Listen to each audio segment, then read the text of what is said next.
विश्वशीरुषं देवं विश्वाक्षं विश्वशम्भुवं विश्वं नारायणं देवमक्षरं परमं पदम् विश्वतः परमां नित्यं विश्वं नारायणगुं हरिम् विश्वमेवेदं पुरुषस्तद्विश्वमुपजीवति पतिं विश्वस्यात्मेश्वरगुं शाश्वतगुं शिवमच्युतं नारायणं महाज्ञेयं विश्वात्मानं परायणम्।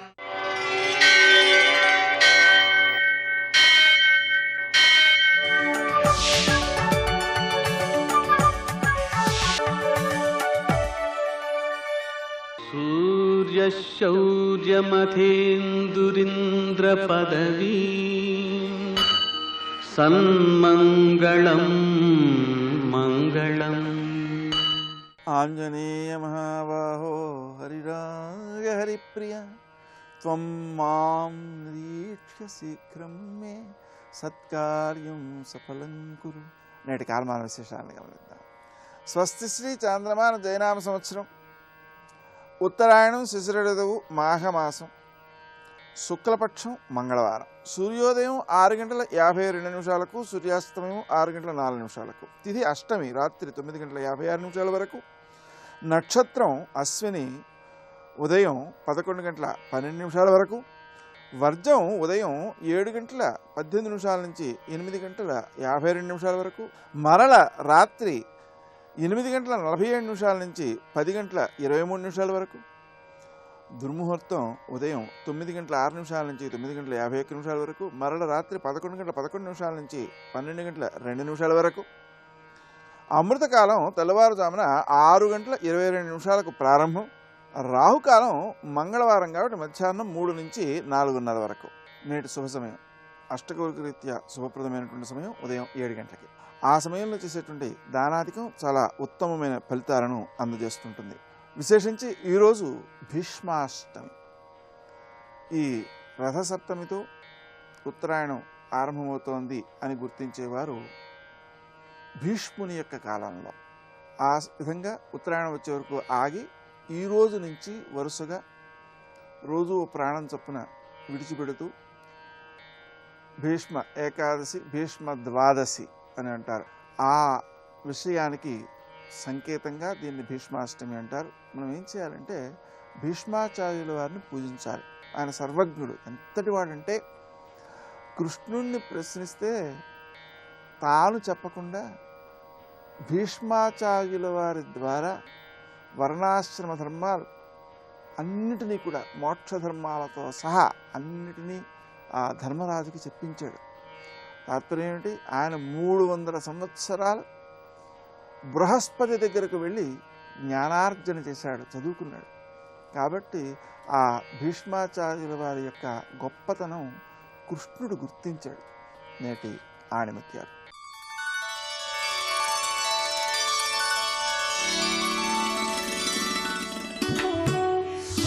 ఏ పరిస్థితుల్లో ఉన్నా మన కర్తవ్యం మనకు గుర్తుంటే జరగవలసిన పనులు అవే జరిగిపోతూ ఉంటాయి.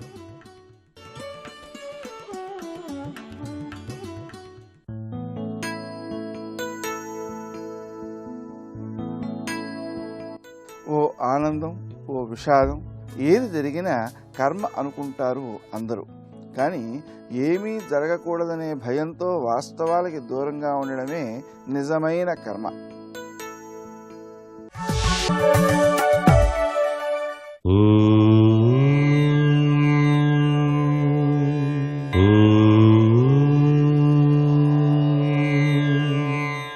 ఓం నమో నారాయణాయ. ఓం నమః శివాయ. శ్రీమాత్రే నమః. అత్యంత పవిత్రవంతమైనటువంటి ఈ మాఘమాసంలో నిత్యం కూడాను పవిత్రవంతమైనటువంటి దేవాలయ సందర్శనం చేయటం మానవ జన్మ ఎత్తినందుకు సార్థకతకు నిదర్శనంగా మన భారతీయ సంస్కృతి సంప్రదాయం తెలియచేస్తుంది.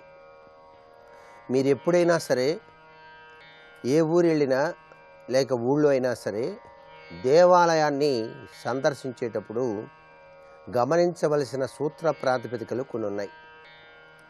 త్రికరణ శుద్ధి కలిగి దేవాలయానికి వెళ్ళాలి. అంటే మీ మనస్సు, శరీరం, ఆత్మ ఈ మూడు కూడాను చక్కగా త్రికరణ శుద్ధి కలిగి ఆ యొక్క దేవాలయాన్ని దర్శించాలి అనేటువంటి ఒక జిజ్ఞాసా తత్పరతతో వెళ్ళాలి. అలా దేవాలయంలోకి అడుగుపెట్టినప్పుడు మొట్టమొదటిసారిగా ఆ గాలిగోపురం కిందుగానే నడుచుకుంటూ వెళ్ళాలి.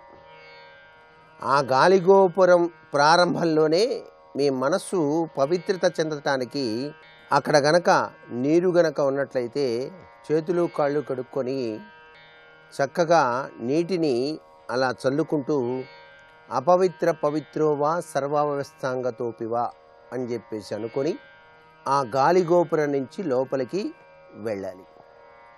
అలా వెళ్ళగానే మొట్టమొదటి చూడవలసింది శిఖర దర్శనం. స్వామివారి యొక్క శిఖరాన్ని అలా చూసి ఆనందంగా పరమాత్మ స్వామి అనుగ్రహించు అంటూ అలా శిఖర దర్శనం చేయాలి. అంటే లోపల ఉన్నటువంటి విగ్రహం శిఖర దర్శనం చేసినంత గొప్ప పుణ్యాన్ని మనకు ప్రసాదింపచేస్తుంది. శిఖర దర్శనం చేస్తేనే పరమాత్మను దర్శించిన ఆ విధి విధానం గొప్పదిగా ఉంటుంది.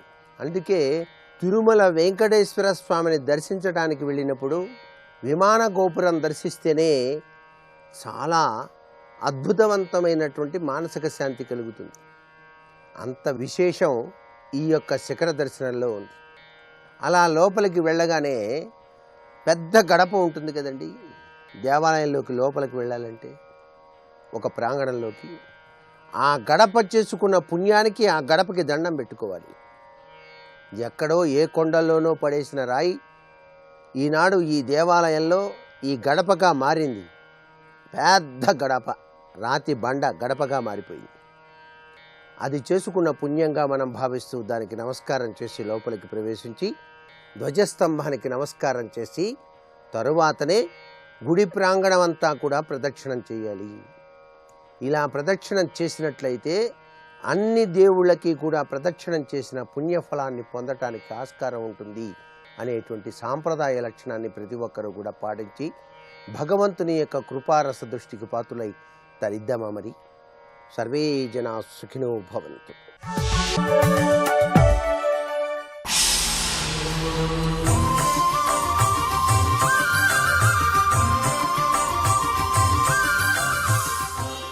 శతక సాహితీ సరస్వతికి నమస్కారం. అడుగున కుళ్ళు కంపుగొని అందిన నీటిన గొంచు రాకపోకుడుగని ప్రాణిజాతములకుండ నివాసమునిచ్చి తెంపులన్ బడి ఒకటన్ పరిమళము పత్రము పుష్పము ఇచ్చి పూజ చేసడి తరువుం తలంచగ వచింపగ స్వార్థము వీవు కేశవా. ఓ కేశవ, ఓ చెన్నకేశవ స్వామి, అడుగున కుళ్ళు కంపుగొని అందిన నీటిని గొంచు. ఒక వృక్షాన్ని చూస్తే నమస్కరించబుద్ధి అవుతుందయ్యా. ఎంత త్యాగం చేస్తున్నది, ఎంత ఓర్పుగా ఉంటున్నది. ఆ చెట్టును చూచి ఎంత నేర్చుకోవాలి మేము. అడుగున కుళ్ళు కంపుగొని, ఆ చెట్ల వేళ్ల అడుగున బాగా నీరు ఉండటం చేత మట్టంతా కూడా నానిపోయి తవ్వి చూస్తే అక్కడ కుళ్ళు కంపు కొడుతూ ఉంటుంది. ఎన్నెన్నో పురుగులుంటాయి. అయినా సరే ఆ కుళ్ళు కంపుతో ఎన్నెన్నో క్రిమి కీటకాలు తన్ను వేధిస్తున్నా సరే దృఢంగా బలంగా వాటన్నిటినీ ఓర్చుకుంటూ తట్టుకుని నిలబడి ఆ నీటినే తాను స్వీకరించి అడుగున కుళ్ళు కంపుగొని అందిన నీళ్ల నెగొంచు రాకపోకుడుగని ప్రాణిజాతములకుండ నివాసమునిచ్చి. ఇక పక్షులు, కొన్ని జంతువులు, ఉడుతలు, కోతులు మొదలైనటువంటివి అవి వస్తూ ఉంటాయి, పోతూ ఉంటాయి. అవి ఎగిరి ఆ కొమ్మల మీద రెమ్మల మీద నుండి వెడుతున్నప్పుడు ఆ కొమ్మలు రెమ్మలు విరిగిపోతూ ఉంటాయి.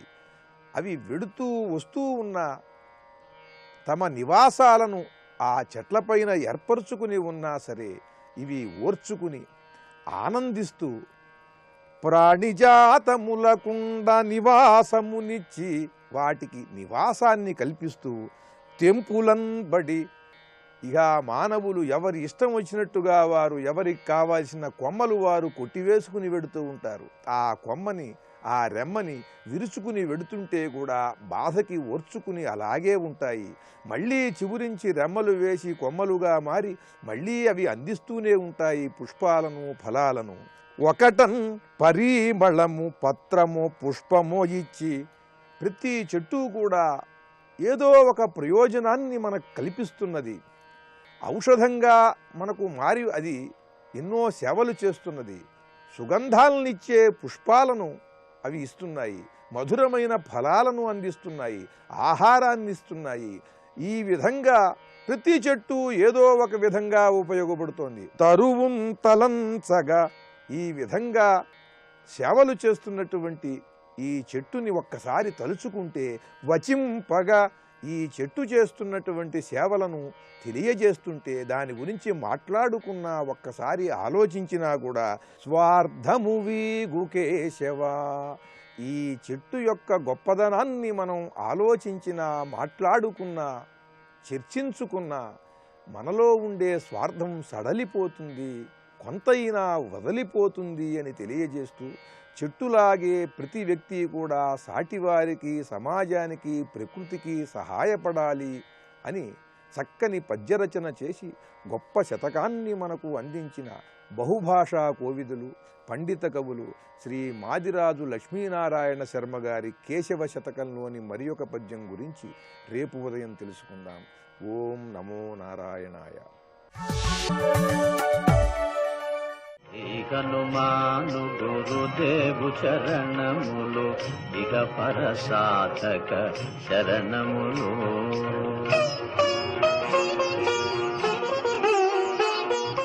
అతులిత బలధామం స్వర్ణశైలాభదేహం ధనుజవన కృశానుం జ్ఞానినామగ్రగణ్యం సకల గుణనిధానం వానరాణామధీశం రఘుపతి ప్రియభక్తం రామదూతం నమామి వాతజాతం నమామి. శివాయ గురవే నమః. శ్రీమాత్రే నమః. శ్రీ విష్ణురూపాయ నమః శివాయ. శ్రీరామ జయ రామ జయ జయ రామ. శ్రీరామదూతం శిరసా నమామి. రామదూత అతులిత బలధామ అంజని పుత్ర పవనసుతనామ. తులసీదాసు రచించినటువంటి హనుమాన్ చాలీసాలు 2వ చౌపాయి రామదూత అతులిత బలధామ. ఇందులో రామదూత శబ్దం గురించి ప్రస్తావన చేసుకున్నాం. రామునికి దూతగా ఉన్నటువంటి వాడు. నిజానికి హనుమంతుడికి ఎన్నో ప్రత్యేకతలు ఉన్నాయి, కానీ ప్రధానంగా రామాయణంలో ఆయన పాత్ర మాత్రం రామదూత అనేది. అయితే దూత అనేటువంటి శబ్దము వైదిక సంస్కారంతో కూడి ఉన్నది. హనుమంతుని ప్రథమ దర్శనంతోనే రాముడు ఆయన్ను దూతగా వరించాడు అనే విషయం చెప్పుకున్నాం. అంతేకాదు స్వయంగా ఆంజనేయ స్వామి వారు సీతమ్మకి తనను తాను పరిచయం చేసుకుంటూ వానరోహం మహాభాగే దూతో రామస్య ధీమతః అనొక మాట అంటాడు. ఓ మహాత్మురాల, ధీమంతుడైన రాముని యొక్క దూతను నేను అని. ఇక్కడ హనుమంతుడు తనను తాను ప్రకటించుకున్నప్పుడు రామునికి తనకి ఉన్న అనుబంధాన్ని 2 విధాలుగా ప్రకటిస్తాడు మొత్తం రామాయణంలో. ఒకటి దాసోహం కోసలేంద్రస్య రామస్యాక్లిష్ట కర్మణ ఒకటి, ఇక్కడ దూతో రామస్య ధీమతః ఒకటి. దీన్ని బట్టి రామదాసుని నేను రామదూతను నేను అని ప్రకటించాడు ఆంజనేయ స్వామి వారు. అందుకే రాముడికి దాసుడు. దాసుడు అంటే విధేయుడు. రాముడు ఏది చెప్తే అది చేసేవాడు. అందుకే రామభక్తుణ్ణి అని చెప్పుకోవడానికి ఆంజనేయుడు ఎంతో ఆనందిస్తాడు.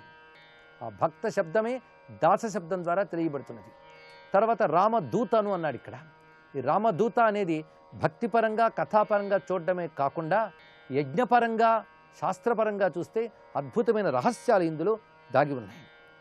ఇదే విషయాన్ని స్వీకరిస్తూ వాల్మీకాన్ని అనుసరిస్తూ తులసీదాస్ రామచరిత మానసులో కూడా రామదూతమై మాతు జానకి సత్య సపత్ కరుణా నిధానికి అని సత్యప్రతిజ్ఞుడు కరుణా నిధానుడు అయిన రామచంద్రమూర్తి యొక్క దూతను నేను అని పరిచయం చేసుకుంటాడు హనుమ. దూత రామ రాయుకో సపూత పూత భాయుకో సమర్థ హాత సాయుకో సహాయ అసహాయకో అంటూ హనుమాన్ బాహుక్లో తులసీదాసు మళ్ళీ రామదూత యొక్క గొప్పతనాన్ని ప్రకటిస్తారు ఇక్కడ. దీన్ని బట్టి రామదూత అనే మాటలోని విశేషాన్ని పరిశీలించాలి. రాముడు వచ్చినది లోక కళ్యాణం కోసం అవతరించాడు. అందుకే రామ కార్యం అంటే లోక కళ్యాణం అని అర్థం. లోక కళ్యాణం కోసం రాముడు పనిచేస్తూ ఉంటే ఆ కార్యానికి దూతగా కార్యాన్ని సిద్ధింపజేసిన వాడు ఆంజనేయ స్వామి వారు. అంటే లోకరక్షణని సిద్ధింపజేసినటువంటి వాడు ఆంజనేయ స్వామి వారు. లోకరక్షణకు చేసే పనినే యజ్ఞము అంటారు. యజ్ఞంలో దూతకు చాలా ప్రాధాన్యం ఉన్నది. యజ్ఞ పరిభాష ప్రకారంగా దూత అనగా అగ్ని అనర్థము. అగ్నిం దూతం వృణీమహే హోతారం విశ్వవేదసం అనేటువంటి ఋగ్వేద మంత్రంలో ఇది కనబడుతున్నది. అగ్నిం దూతం వృణీమహే, అగ్నిని దూతగా వరిస్తున్నాము అన్నారు. ఇక్కడ అగ్ని అనగానే యజ్ఞాగ్ని అనర్థం. యజ్ఞాగ్ని ద్వారానే మనం దేవతల్ని స్తుతించగలము. దేవతలు ప్రసన్నులయ్యేది అగ్ని ద్వారానే. అందుకే అగ్నిముఖావై దేవాహ అనే మాట ఉన్నది. దేవతలు అగ్నిముఖులు అని. శరీరంలో ఏ ఇంద్రియానికి బలం కావాలన్నా ఆహారాన్ని నోటి ద్వారానే పంపాలి. అంతేగాని చేతికి బలం కావాలంటే చేతిలోకి, కాలుకి బలం కావాలంటే కాలిలోకి ఆహారాన్ని ఎవరు పంపరు. ఏ ఇంద్రియానికి బలం కావాలన్నా అగ్ని ద్వారానే పంపాలి. కనుక అగ్నిముఖావే దేవ అన్నారు ఇక్కడ. పైగా అగ్నిముఖావే దేవ అంటే దేవతలు అగ్నిముఖులను అర్థం ఒకటి, అగ్ని ద్వారానే దేవతల్ని మనం ప్రార్థించాలి అనే విషయం కూడా కనబడుతున్నది. ఆ కారణం చేతనే ఏ యజ్ఞం చేసినా, ఏ దేవతకు ఆహుతి ఇచ్చినా అగ్ని ద్వారానే ఇస్తాం. అగ్ని దాన్ని సర్వదేవతలకు అందిస్తాడు.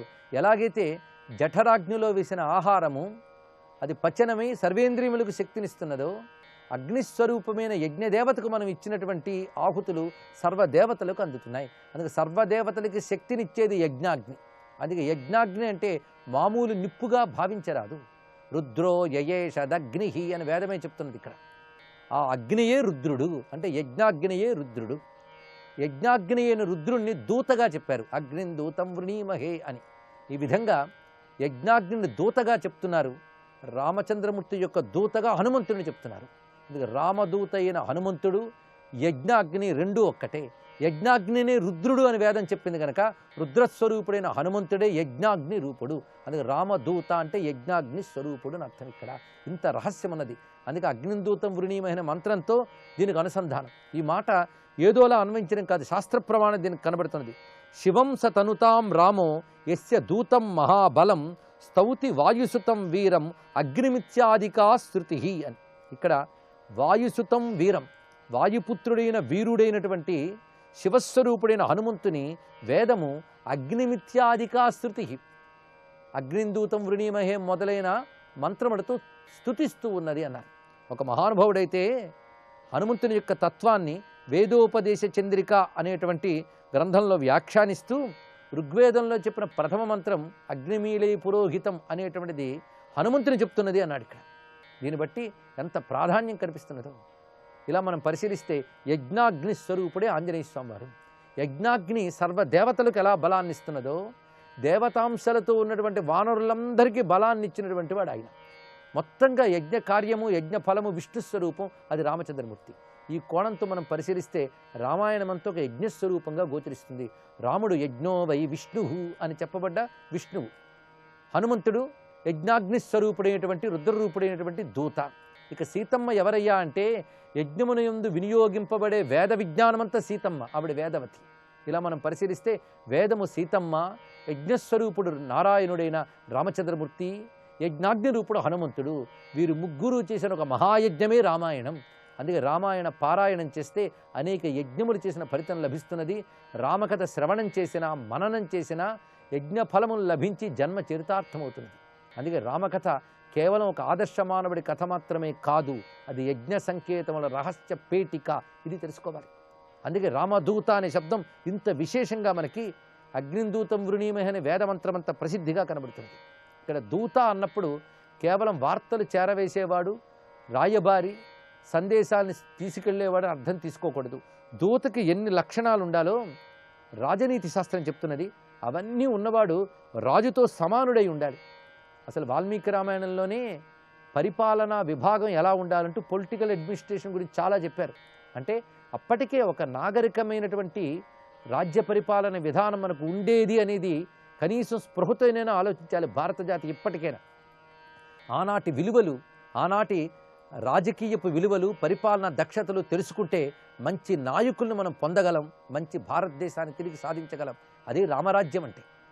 అందుకు ఆ రాజనీతి శాస్త్రం చెప్తున్న మాట ప్రకారంగా రాజానో దూత చక్షుష అని ఒక మాట ఉన్నది. అంటే దూత రాజుకి కన్ను వంటి వాడు అన్నారు. కన్ను లేకపోతే ఏం ప్రయోజనం? సత్యాన్ని తెలుసుకోలేవు. అందుకు రాజు పాలన చెయ్యాలి అంటే దూత యొక్క సహకారం అలా ఉండాలట. మన శరీరానికి కన్ను ఎలాంటిదో రాజుకు దూత అటువంటి వాడు అన్నారు ఇక్కడ. దూతకు ఉండవలసిన లక్షణాలు రాజనీతి శాస్త్రం చెప్తున్నది ఇక్కడ. మేధావి వాక్పటు ప్రాజ్ఞ పరచిత్తోపలక్షక ధీరో యథోక్తభాదీ చ ఏష దూతో విధీయతే. దూత అయినవాడు మేధావి అయి ఉండాలి, అంటే తెలివైన వాడై ఉండాలి. వాక్పటు చక్కగా మాట్లాడగలిగేవాడై ఉండాలి. ప్రాజ్ఞ ప్రాజ్ఞత అంటే పాండిత్యం కలిగి ఉండాలి. పరచిత్తోపలక్షక అవతలివాడి చిత్తాన్ని తెలుసుకోగలిగిన తెలివితేటలు ఉండాలి. ధీర ఏ వికారానికి బలహీనతలకి లొంగకుండా ఉండగలగాలి. యథోక్తవాదీ చ ఉన్నదున్నట్లు కపటము లేకుండా మాట్లాడగలగాలి. ఇది దూతకుండవలసిన లక్షణం.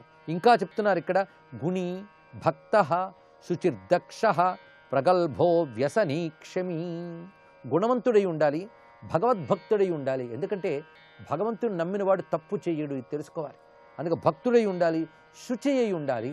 శుచి అంటే అక్రమార్జన లేకుండా ఉండుట అన్నారు ఇక్కడ. అందుకు శుచి అయి ఉండాలి, దక్షుడై ఉండాలి అంటే సమర్థుడై ఉండాలి.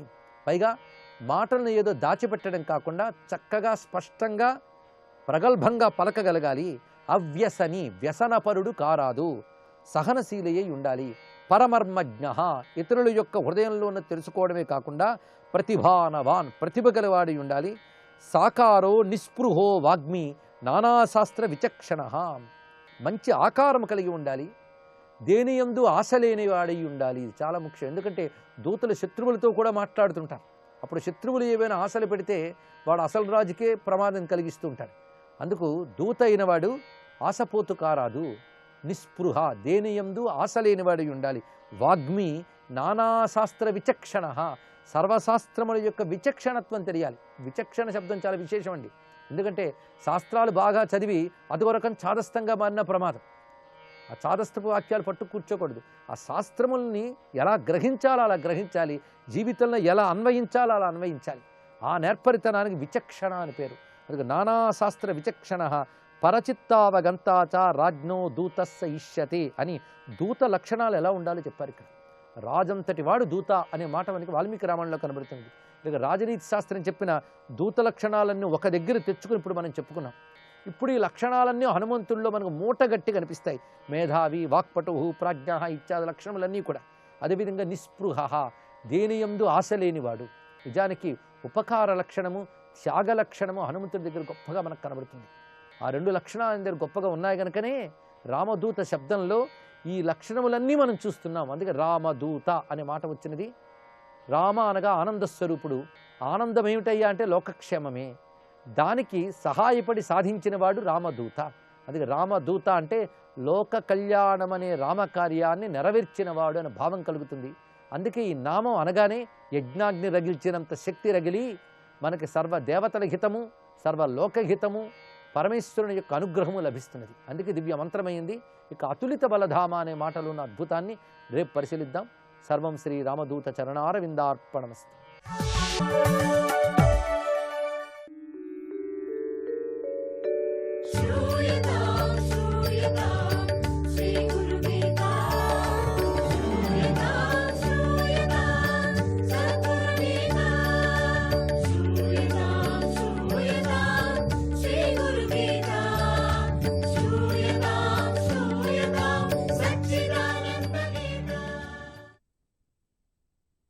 గురుదత్త. దుర్లభం త్రిషు లోకేషు తచ్ఛృణు ప్రవదామ్యహం గురుం బ్రహ్మ వినా నాన్యత్ సత్యం సత్యం వరాననే. అంటే మూడు లోకాలకు దొరకనటువంటి రహస్యం చెప్తాను నేను. గురువే పరబ్రహ్మ, అంతకన్నా వేరేది లేనే లేదు. ఇది సత్యం. ఇక్కడ మూడు లోకాలంటే బ్రహ్మలోకం, వైకుంఠం, కైలాసం అని కూడా. ఈ సందర్భంలో పరబ్రహ్మ గురువులకు గురువైన మత్స్యనారాయణమూర్తి కథను మనం తెలుసుకుందాం. పూర్వపు వైవస్వతుడు అనేటువంటి రాజు భూమిని పాలిస్తూ ఉండేవాడు. ఆ సమయంలో ప్రళయం సంభవించింది. ఆ రాజు కృతమాల నది వద్ద అర్ఘ్యం ఇస్తుండగా శ్రీహరి చేప పిల్లగా ఆయన దోసిట్లోకి వచ్చాడు. ఇక స్వామి యొక్క లీల చూస్తాం. తనను రక్షించమని ఆ రాజును కోరాడు. ఆ రాజు ఆ చేప పిల్లను తన కమండలంలో ఉంచాడు. అప్పుడు ఆ చేప పిల్ల కమండలం పట్టనంతగా పెరిగిపోయింది. రాజు దాన్ని తీసి సరస్సులో ఉంచాడు. ఆ చేప పిల్ల ఆ సరస్సును కూడా పూర్తిగా ఆక్రమించింది. రాజును పిలిచి తనకు వేరే చోటు చూపించమన్నది. అప్పుడు రాజు దాన్ని ఒక పెద్ద తటాకంలోకి విడిచేశాడు. ఆ చేప ఎక్కడ ఎంతవరకు అయిందంటే ఆ తటాకం కూడా చాలనంతగా పెరిగిపోయింది. అప్పుడు వైవస్వతుడు ఆ చేపను ఏం చేశాడు? సముద్రంలోకి విడిచేశాడు ఆ చేపను. ఆ చేపే ముందు శ్రీహరి అని గ్రహించి ప్రార్థించాడు. వైవస్వతుడికి సత్యవ్రతుడనే పేరుంది. ఆ ప్రళయకాలంలో భగవంతుణ్ణి గురువుగా స్వీకరించి ఆయన చెప్పినట్లుగా తూచా తప్పకోకుండా పాటించాడు. మత్స్యనారాయణుణ్ణి మూలంగా తత్వజ్ఞానాన్ని, సంఖ్యాయోగాన్ని, పురాణాలను అనుగ్రహంగా అందుకున్నాడు. గురువే పరబ్రహ్మ, అంతకన్నా వేరేది లేదు అనేటువంటి సత్యాన్ని గ్రహించాడు. ఆ పరబ్రహ్మను గురు రూపంగా భావిస్తూ అద్భుతంగా స్తుతించాడు. ఆత్మజ్ఞానం గల మానవులు ఈ లోకంలో మాయతో కప్పబడి ఉంటారు. మాయ చేత కల్పించబడినటువంటి సంసారంలో ఎప్పుడూ అనేక కర్మలను చేస్తూ కలత చెంది అటువంటి సందర్భంలో అట్లా అంతా ఉంటారు. చాలా కష్టంగా ఉంటారు. వారు అనుకోకుండా నిన్ను శరణు వేడతారు, నిన్నే ఆత్మరూపంగా పొందుతారు. నువ్వు గురువులకు గురువు, స్వల్పమాత్ర సంతుష్టుడివి, ముక్తి ఇచ్చే గొప్పవాడివి, కాబట్టి నాకు మోక్షాన్ని ఇవ్వు అని ప్రార్థించాడు.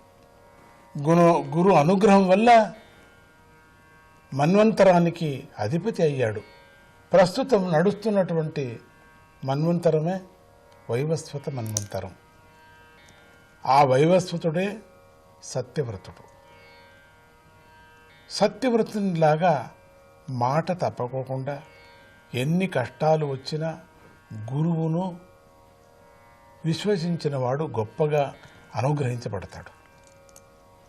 గురువే పరబ్రహ్మ అనేటువంటి సత్యాన్ని తెలుసుకొని గురుసేవ చేసుకుంటూ తరించిన వాడు గొప్ప ప్రయోజనాన్ని పొందుతాడు. గురువును విశ్వసించమని, ఉత్తమ మార్గంలో నడిచి సత్యాన్ని తెలుసుకోమని మనకి శ్లోకం బోధిస్తుంది. ఇక పై 4 శ్లోకాలను గురుతత్వం మీద దృష్టి లేకపోతే అన్ని ఎన్ని అనుష్ఠానాలు, తపస్సులు ఎన్ని చేసినా కూడా నిరర్థకాలే అని చెబుతున్నారు. వేదశాస్త్ర పురాణాని చేతిహాసాదికాని చ మంత్రతంత్రాది విద్యాశ్చ స్మృతిరుచ్చాటనాదికం